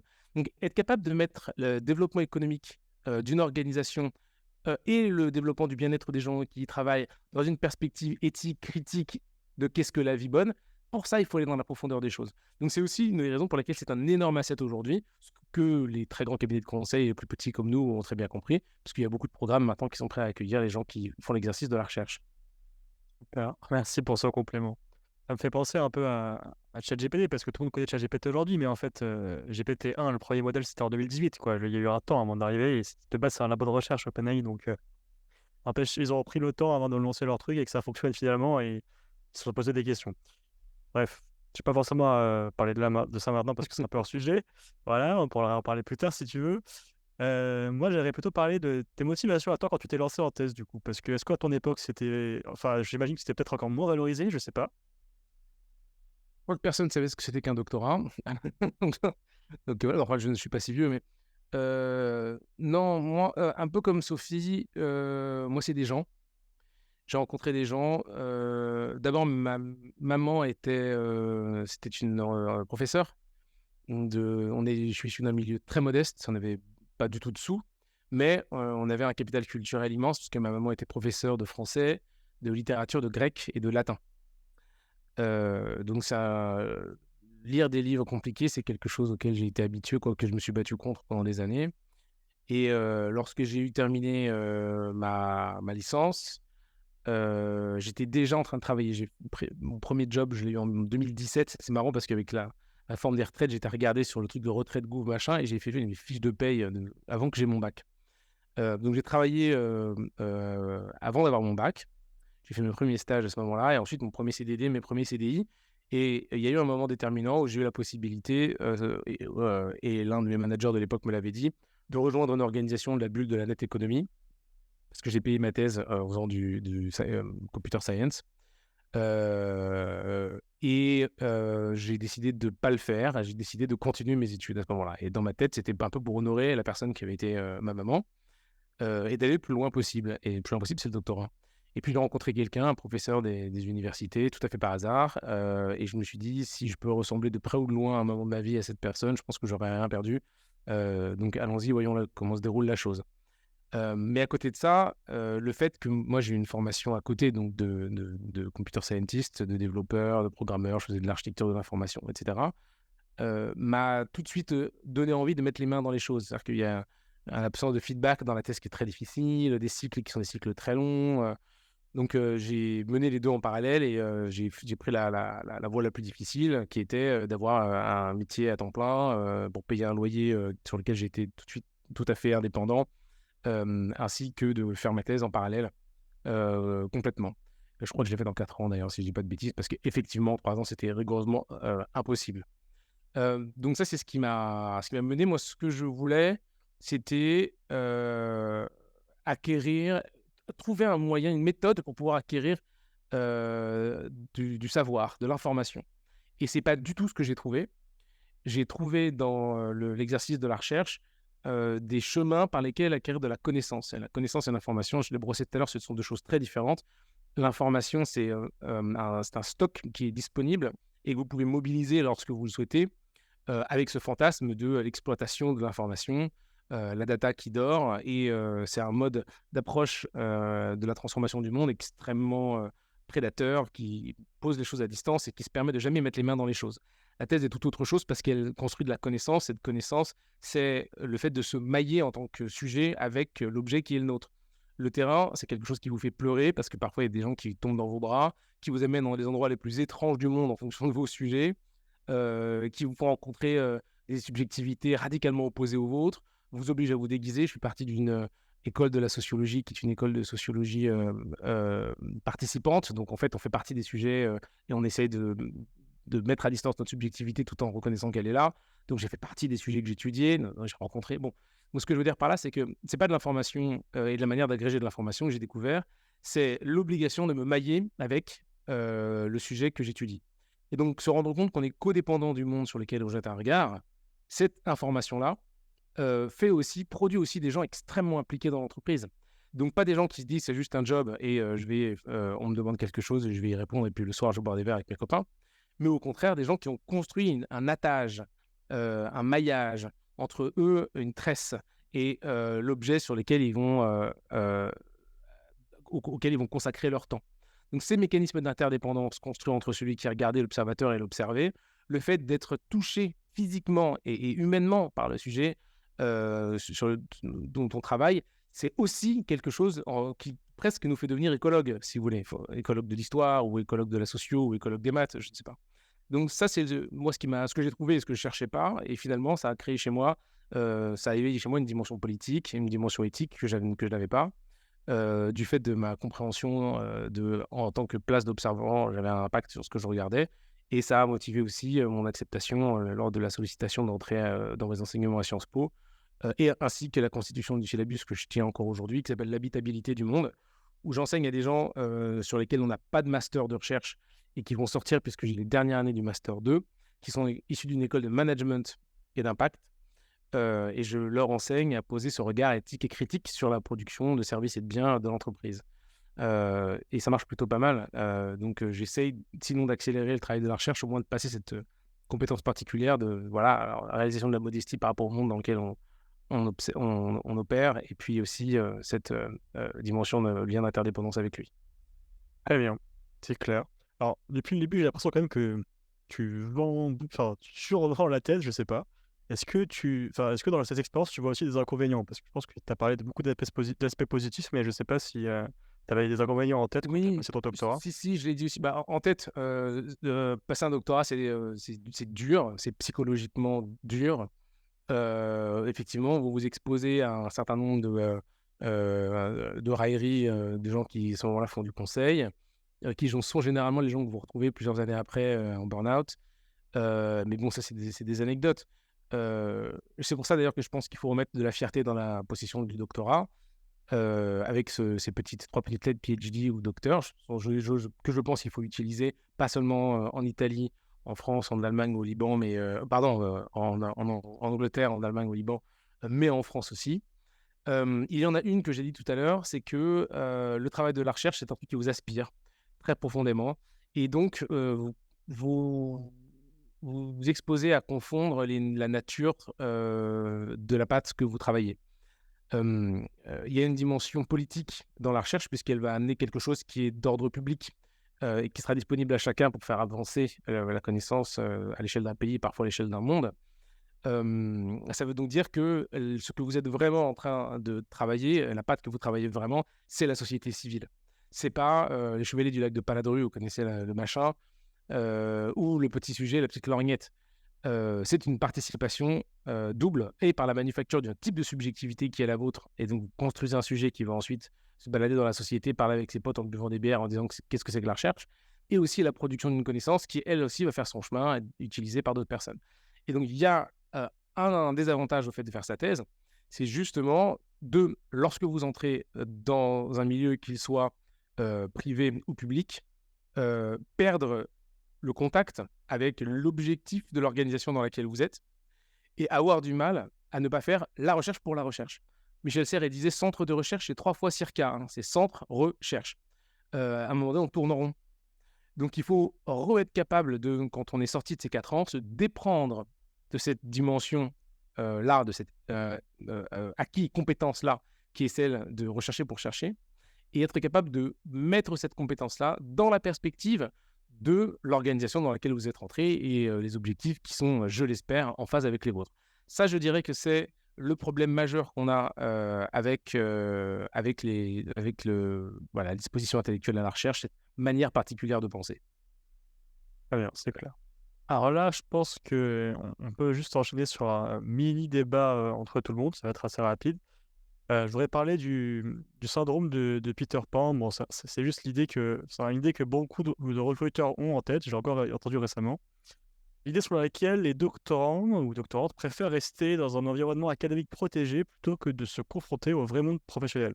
comme si finalement les quelques années que vous avez passées pendant votre doctorat, bah, en fait, ça ne correspond à rien par rapport aux mêmes années si vous les aviez passées dans une entreprise. Est-ce que déjà, par exemple, je sais pas, on va commencer par Léo, est-ce que tu as déjà entendu ça? Heu, Mon père m'a toujours dit et ça vient aussi de son expérience professionnelle, hein. Mon père est aide-soignant et donc employé, et ma mère est aussi employée, et il m'a toujours dit de repousser au plus tard, mon entrée sur, dans le monde professionnel. Parce que pour lui, de son expérience professionnelle, le travail est aussi, synonyme de pénibilité. Et donc voilà, donc je ne sais pas si ça a eu un impact sur, ma manière de voir les choses. En tout cas, c'est vrai que depuis que je suis entré dans le milieu universitaire, je me sens épanoui, je me sens à ma place. Donc voilà, je pense que c'est surtout ça, qui, aujourd'hui me caractérise. Et après, de manière plus générale sur ce syndrome, je sais pas, j'ai pas lu, plus que ça, donc peut-être que les autres intervenants pourront, approfondir, le sujet. Bah ouais, justement, passons aux autres intervenantes. Tiens, alors Sophie, Michael, qu'est-ce que vous avez à dire par rapport à ça? Je sais pas qui va commencer. Bah, je peux commencer. Je trouve que ça traduit plusieurs choses et notamment la vision caricaturale que certaines entreprises, certains recruteurs peuvent avoir des doctorants, puisque l'idée, ça serait quoi? Parce qu'ils sont à l'université, ils sont enfermés dans un monde qui n'est pas le monde réel. L'université, c'est un milieu de travail comme un autre. Parce qu'ils font une thèse, ce sont des étudiants. Alors non, quand ils sont financés, on est d'accord qu'il n'y a pas assez de financement, ils ont un contrat de travail. Et en tout état de cause, ce sont des chercheurs, certes, en cours d'apprentissage, mais qui ont déjà un certain nombre de compétences et qui travaillent, qui ont une activité professionnelle. C'est faire cette thèse, c'est faire des cours, enfin, en tout cas, c'est ce que je retrouve quand même beaucoup, une forme d'incompréhension de ce que c'est, et qu'on trouve, hein, dans nos familles, hein, j'en parlais un peu tout à l'heure. Pour mes doctorants, c'est pareil, d'incompréhension de ce qu'on fait et de «non-reconnaissance» entre guillemets comme un vrai travail. Et effectivement, je le retrouve chez mes doctorants dont les conjoints ou la famille, notamment la belle famille, va, pouvoir avoir des propos, sans s'en rendre compte, parfois blessants, sur, le fait qu'il n'ait pas de vrai travail, de vrai salaire. «Et quand est-ce que c'est fini cette thèse? Et c'est quand même très, très long ces études que tu fais». Mais non, en fait, il y a quand même une incompréhension là derrière, de ce que c'est que faire une thèse, de se construire comme, chercheur, producteur de connaissances, d'esprit critique, enfin tout ce que, Michael aussi a pu dire, très, très bien tout à l'heure et qui me gêne. Heu, enfin derrière le fait de pouvoir qualifier un doctorant atteint du syndrome de Peter Pan. Je voudrais ajouter que le milieu universitaire, encore une fois, n'est pas très bienveillant, à l'égard des jeunes chercheurs. Il ne l'est, bon, ni plus ni moins que, les organisations, ça va dépendre des organisations. J'aurais quand même envie de dire qu'il l'est moins. Le regard, même en interne, porté sur les doctorants n'est pas, n'est pas ni très bienveillant, ni très facile, ce qui d'ailleurs, leur permet, paradoxalement, de développer aussi, c'est des compétences, de courage, d'autonomie, et cetera, beaucoup plus importantes. Mais aussi de la souffrance, hein, parce qu'on va pas se enfin, il faut être lucide. Faire un doctorat, c'est pas tout c'est en équipe, mais pas toujours. C'est aussi parfois l'isolement, c'est de la souffrance face à un sujet qui n'avance pas toujours comme on le veut. Le sentiment d'être déconnecté effectivement parfois de la vie réelle parce qu'on est déconnecté de la vie des autres. Autour de nous, les gens ne savent pas ce qu'on fait, mais c'est pareil finalement pour nous. Moi, je suis professeur des universités, j'ai énormément de responsabilités. J'ai été délégué scientifique au HCRS, j'ai été premier VP, je dirige un labo, enfin, je fais plein de trucs, des expertises, des recrutements, etc., etc. Et j'entends régulièrement: «Oh, c'est chouette, tu dois avoir plein de vacances» et «Oh, dis donc et par rapport au lycée, 4 heures de cours par semaine, c'est pas beaucoup quand même». Autour de nous, il y a, derrière tout ce que dit Michael, de connaître et valoriser les compétences, et ce que peut apporter les chercheurs aux organisations, il y a aussi un besoin de comprendre ce que c'est que comment on se construit en tant que chercheur et ce que c'est que ce métier, en fait. Enfin, c'est ce qui me semble, hein. Maintenant, avec ChatGPT, on va dire, et autres intelligences artificielles génératives, ce que je trouve intéressant, c'est que ça repose, alors j'imagine que tu en feras un podcast un de ces jours, mais ça repose, par rapport à ce que disait Michael tout à l'heure, je pense vraiment le statut de la connaissance, de l'expertise, et peut-être que cela pourrait, en tout cas je l'espère, d'autant plus valoriser le besoin de docteurs dans les organisations qu'avec l'intelligence artificielle générative, c'est pas juste les problèmes qu'on a avec les jeunes dans nos masters et donc en entreprise, de cette connaissance immédiate et de cette incapacité parfois à prendre du recul par rapport à ce qu'ils voient sur les réseaux sociaux. Je caricature un petit peu pour aller vite, mais quand même, avec des intelligences artificielles génératives, on est sur des modèles probabilistes. Et que vaut la connaissance qui est produite? C'est à la fois très utile et très problématique, et dans le sens où on a besoin de gens qui soient capables d'évaluer en fait et d'avoir l'air d'esprit critique par rapport à cette connaissance. Mais bref, pour en revenir encore une fois au sujet de Peter Pan, problème de connaissance, hein. Je vous cite une phrase d'une collègue Prague qui n'a pas fait de doctorat et ce qui n'est pas du tout un problème en soi, hein, mais ce qui a quand même dit: les enseignants-chercheurs ne savent pas se faire comprendre des entreprises, ne savent pas leur parler, il faut les mettre autour d'une table et leur apprendre. Mais pardon, enfin, euh, nous devons effectivement, tous en fait finalement mieux nous connaître, mieux apprendre à communiquer. On a quand même un vrai problème de connaissance je pense en France, hein, par beaucoup d'organisations, de l'apport énorme que peut avoir un docteur dans certaines situations. Et c'est dommage, hein. Et donc, non, il ne s'agit pas d'étudiants attardés, enfermés à l'université tels des tanguis, habitant chez leurs parents parce qu'ils n'ont pas la chance d'être financés. Non. Eh ben super que tu viens de dire tout ça parce que déjà, c'est un peu le sens de ce podcast aussi, d'apporter des informations sur ce que c'est que le doctorat, documenter le doctorat, pour qu'on se rende compte vraiment de ce que ça représente et ce que ça permet de développer comme compétences. Donc c'est très bien que tu cites que tu expliques effectivement qu'en France, on n'est pas très valorisé quand on fait un doctorat. Et en plus, c'est intéressant parce que je compte justement faire prochainement à la rentrée un épisode sur l'insertion des docteurs en entreprise parce qu'en fait, j'ai échangé avec plein de personnes ces derniers jours et on est d'accord pour dire qu'en fait, il y a un problème de valorisation des doctorants auprès des entreprises, mais aussi il y a un problème aussi au sein des doctorants même pour se valoriser après la thèse. C'est-à-dire qu'en fait, tu vois, si on va dans une entreprise, si on donne un CV académique, c'est-à-dire la liste de 4 pages où il y a tout ce qu'on a fait, ben, c'est pas forcément ce que l'entreprise elle attend. Et puis, quand on dit que le doctorat, c'est juste un diplôme, et ben en fait, finalement, les entreprises, ça les encourage plus à penser qu'on est qu'étudiant, alors que si on voyait ça comme une expérience professionnelle dans le CV, bah déjà, il verrait beaucoup plus ce qu'on a fait. Donc en fait, tout ça, c'est des problématiques qu'on va aborder dans le prochain épisode, mais c'est super de les avoir abordées déjà maintenant. Mickaël, est-ce que tu voudrais réagir pour la fin? Oui, on peut faire, Ronnie, si tu veux, un exercice de recherche sur ta propre question, la question du syndrome de Peter Pan. Il voudrait dire que quelqu'un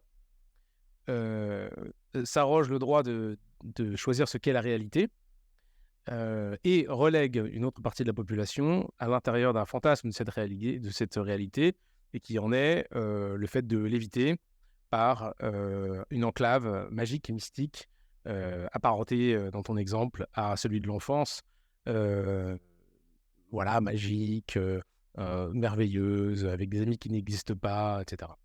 Donc, je vois très bien le sujet. Ma question c'est, d'où s'origine la parole et qui dit quelle est la norme?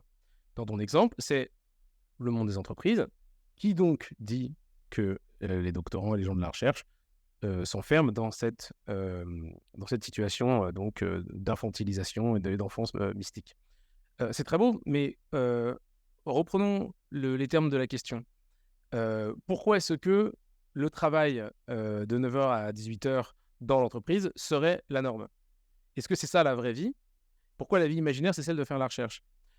Aujourd'hui, avec les grandes transformations des modalités de travail, en particulier la généralisation du télétravail, tout le corps privé qui peut avoir accès au télétravail, c'est-à-dire à l'exception des métiers du soin et des métiers manuels et d'opération, injustement complètement mis à côté de la question du télétravail, réalise que d'autres manières de vivre la vie, se lever le matin, aller au bureau, prendre un café, fumer sa clope, parler avec ses collègues le midi, les éviter l'après-midi pour avoir un peu de temps pour soi, passer 45 minutes aux toilettes sur son téléphone, sur Instagram, puis sortir un deuxième café, puis partir et aller au sport, récupérer les enfants, etc.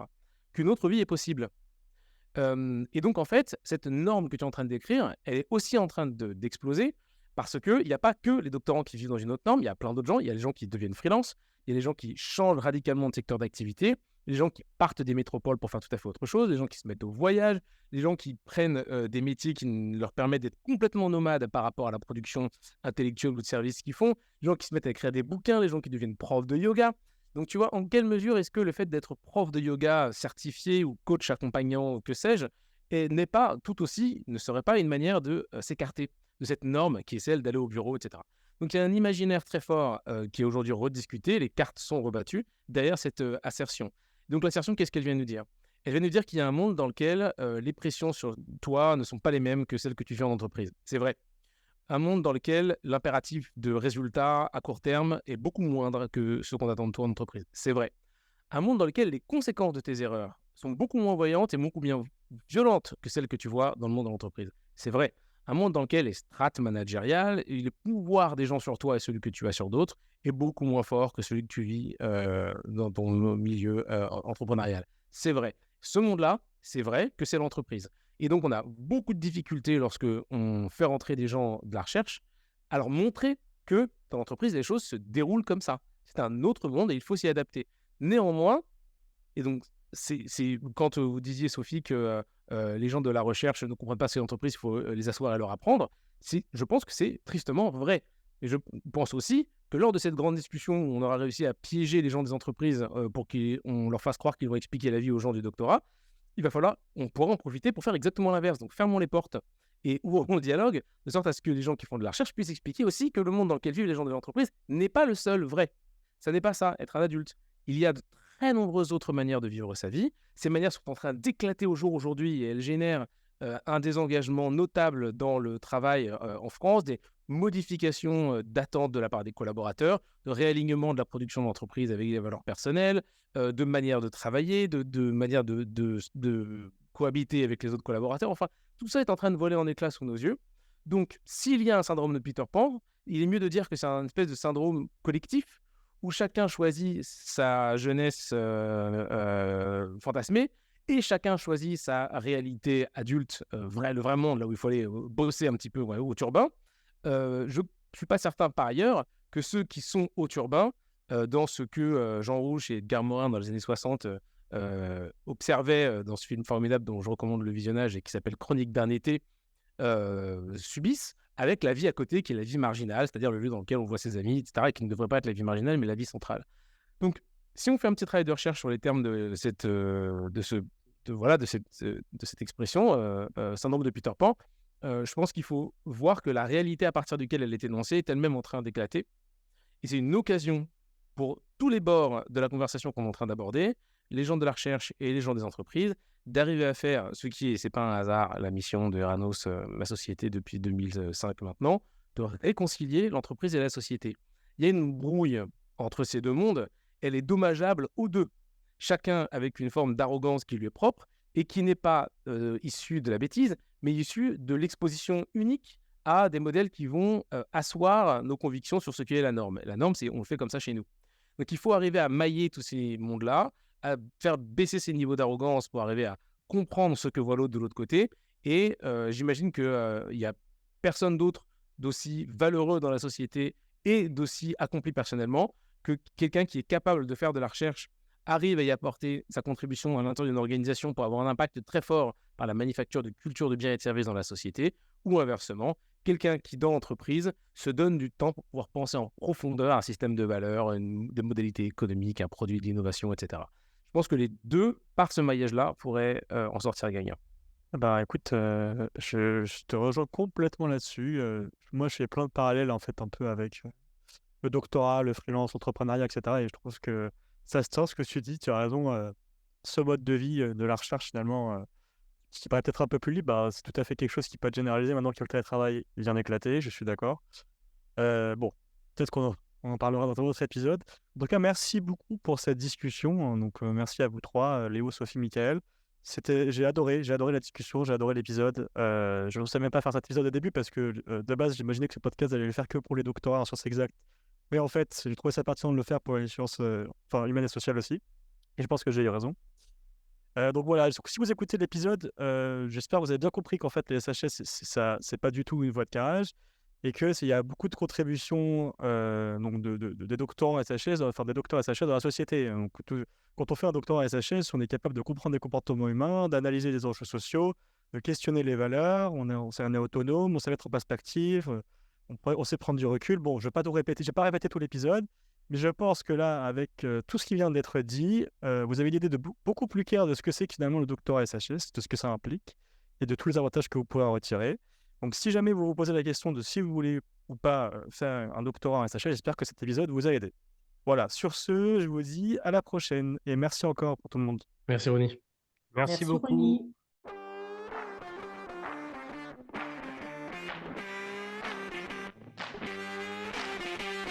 Merci d'être resté jusqu'au bout de cet épisode de Thèse, Antithèse, Synthèse. N'hésitez pas à liker l'épisode s'il vous a plu et à donner des commentaires constructifs pour vous en proposer un encore mieux la prochaine fois. Si vous connaissez d'autres personnes qui hésitent à faire une thèse scientifique, n'hésitez pas à leur partager ce podcast.